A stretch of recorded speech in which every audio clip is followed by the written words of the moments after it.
We're back with breaking updates now coming in. Disproportionate assets case.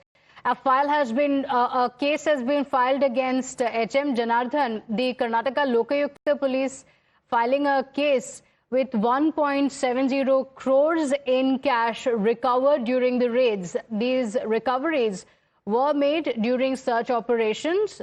Searches were held at 6 different locations. The charge is accumulating assets beyond the known sources of income. My colleague Neha gets us the details. Neha, a whopping amount being found. What are the details of the case?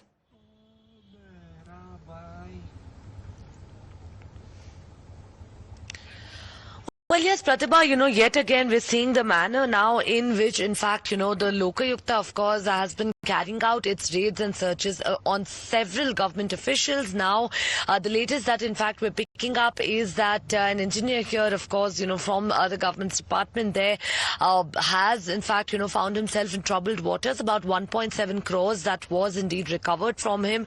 What's being said at the moment is that this was reportedly recovered from his friend's plot while searches were conducted after a tip-off there. But, this is not the first such instance that we're seeing of government officials being caught in Lokayukta traps. As recently as about a couple of weeks ago, we saw a senior police inspector also, in fact, being caught there by the Lokayukta accepting a bribe.